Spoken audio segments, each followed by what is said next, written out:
Que pregunta y bueno, junto al pastor Joel Flores vamos a reflexionar acerca de ¿realmente existe Dios? ¿Qué pregunta la que nos introduce en el programa de hoy? ¿Cómo estás, Joel? Bienvenido.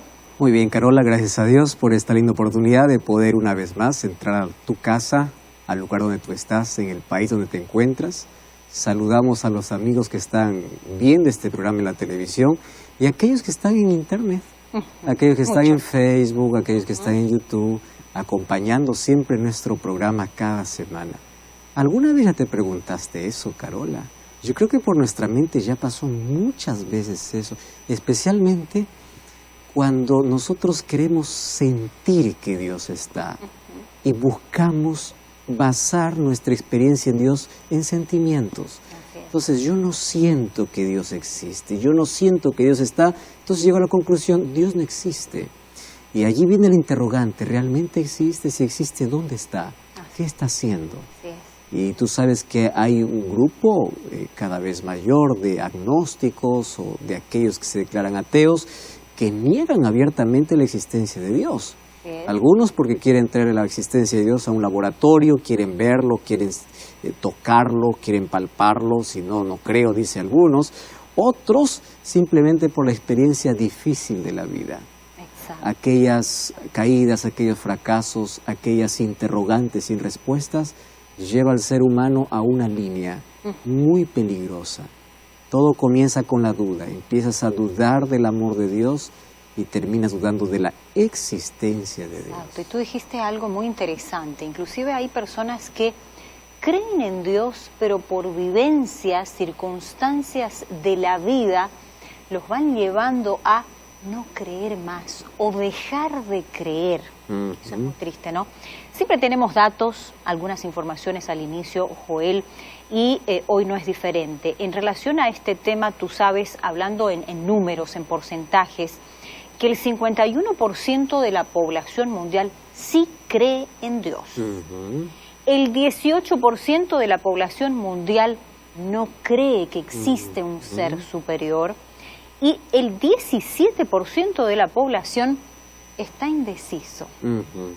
¿Existe Dios?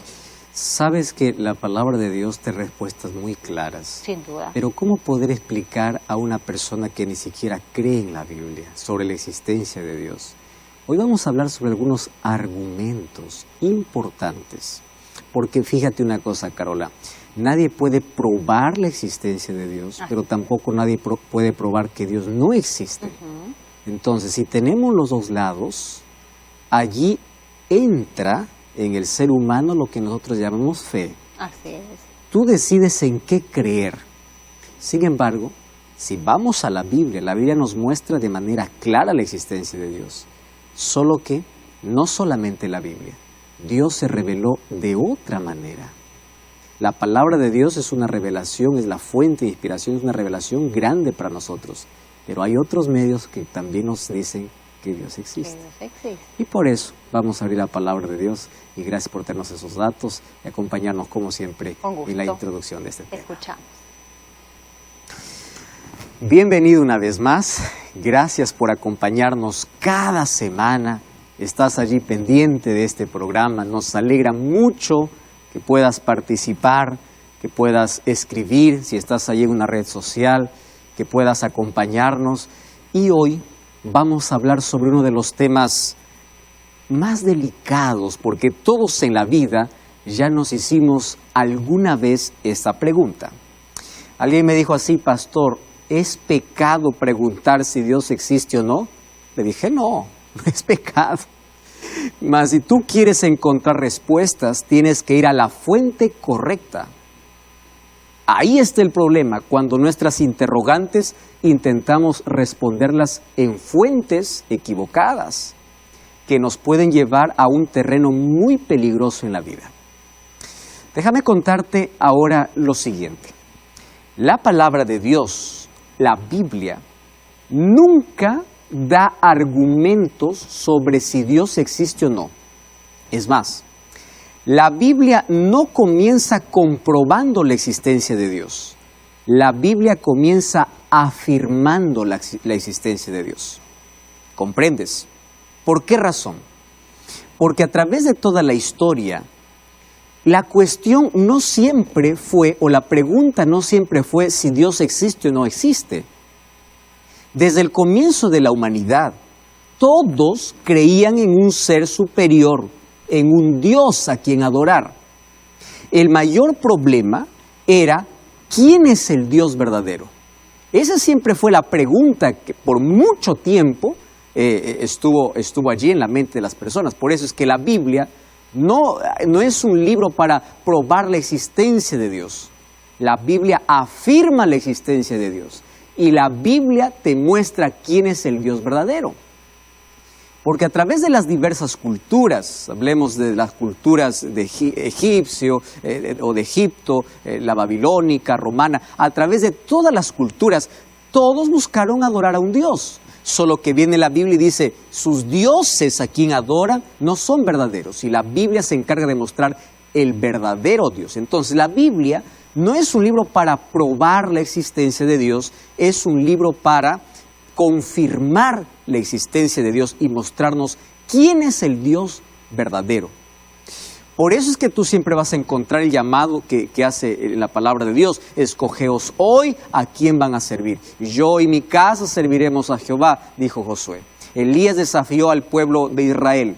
¿Hasta cuándo van a estar entre dos pensamientos? Elijan quién es Dios. Entonces, la pregunta no era si Dios existe o no, sino ¿quién es el Dios verdadero? Muy bien, pero allí viene otro asunto.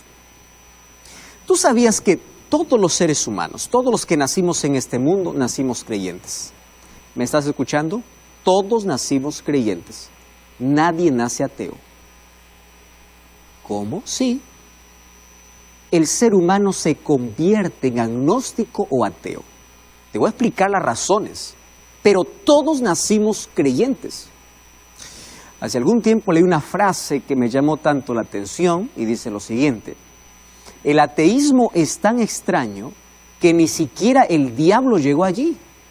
Porque tú sabes que según Santiago 2:19, dice que el diablo cree. Así que el ateísmo es tan extraño que ni siquiera el diablo llegó hasta esa línea. Bueno, es una de las maneras más fuertes de poder decir en qué momento apareció el ateísmo. Ahora, si esto no existía, y si alguien se atrevía a pensar que Dios no existe, tú sabes que en los tiempos bíblicos la persona que decía que Dios no existe era considerado como un insensato. Sin embargo, hoy es considerado incluso como ciencia.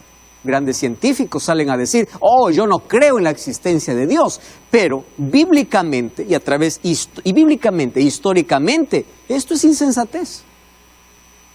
Mira lo que dice el libro de Salmos capítulo 14, versículo 1. Dice el necio en su corazón, no hay Dios.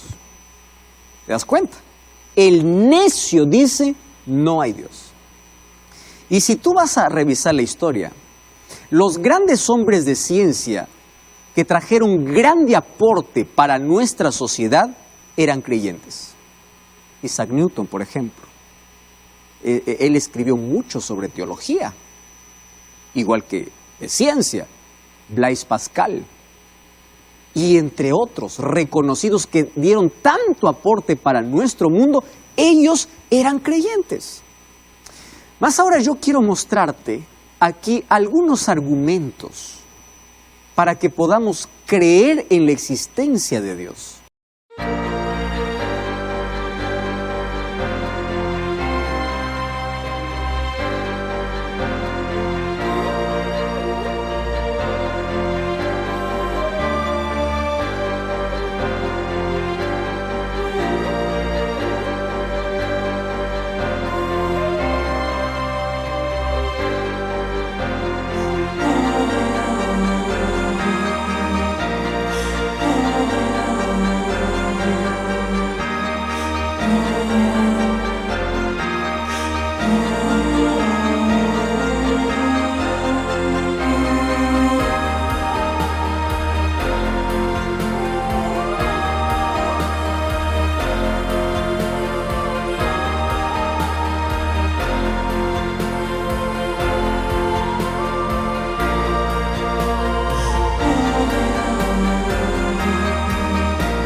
Ahora, yo no he venido aquí para decirte, mira, este es el argumento, esto está comprobado. No, porque la existencia de Dios se acepta por fe.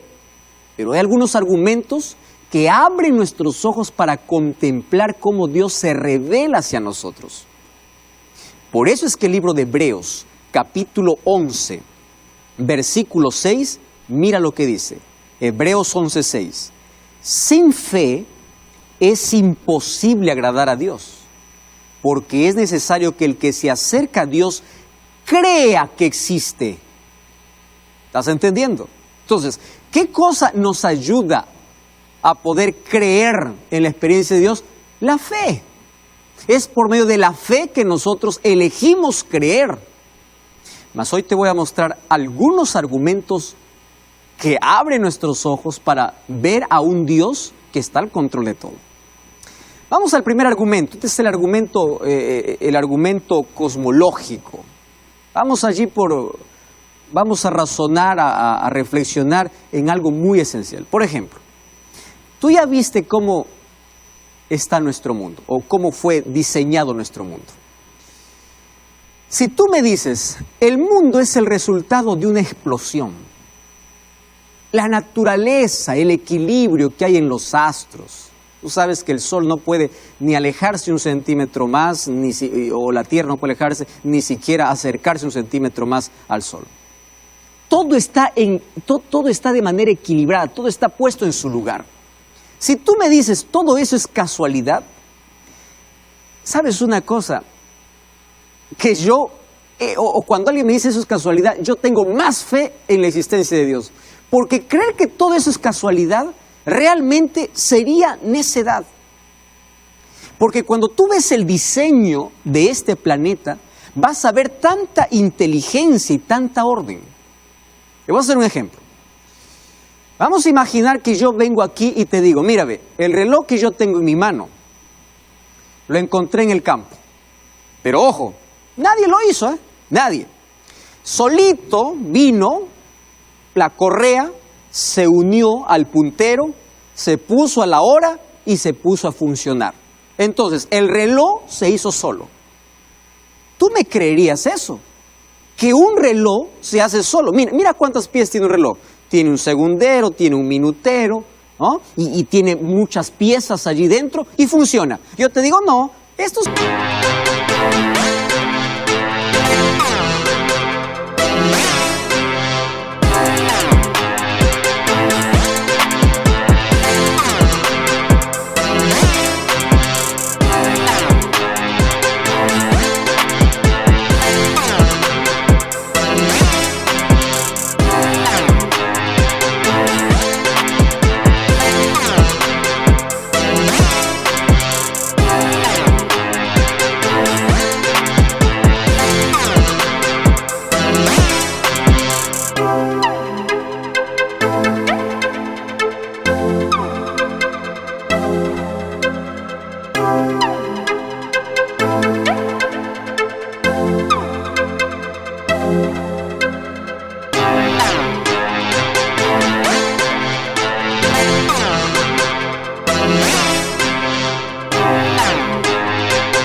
Así de la nada, vino de la nada y se colocó. ¿Tú me creerías?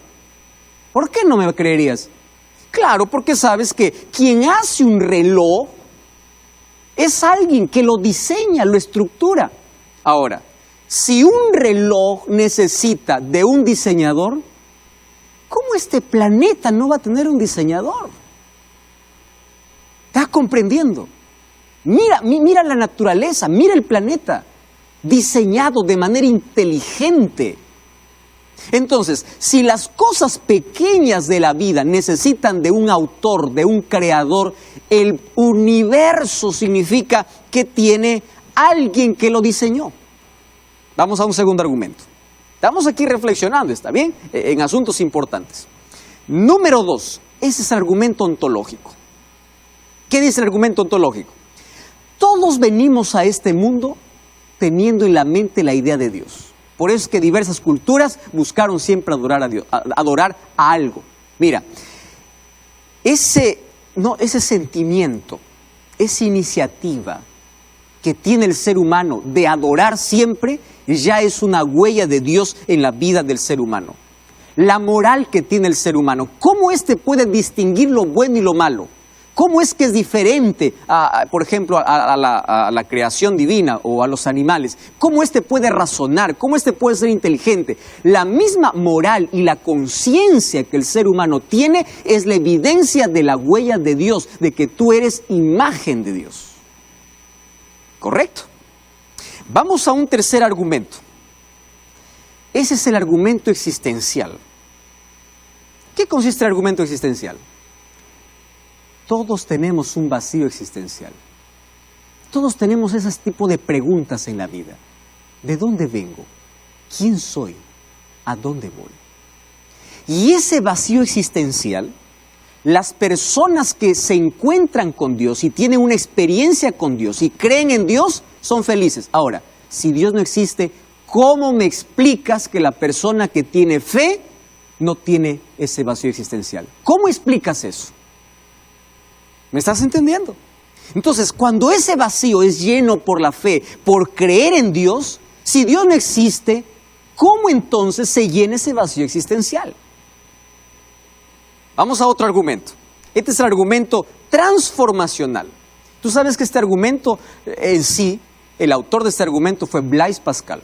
Él dijo así: yo no puedo comprobar la existencia de Dios, pero yo prefiero tener fe y no ser ateo o no ser incrédulo. ¿Por qué? Porque la fe es superior a la incredulidad. A mí me llamó mucho la atención. Y él dice así: vamos a imaginar que Dios no existe, vamos a dar la posibilidad de que Dios no existe, pero yo creo que Él existe. ¿Correcto? Muy bien, si yo creo que Él existe, al final de mi vida, él dice así, si llego al final de mi vida y Dios existe y yo tuve fe en Él, yo voy a tener recompensa.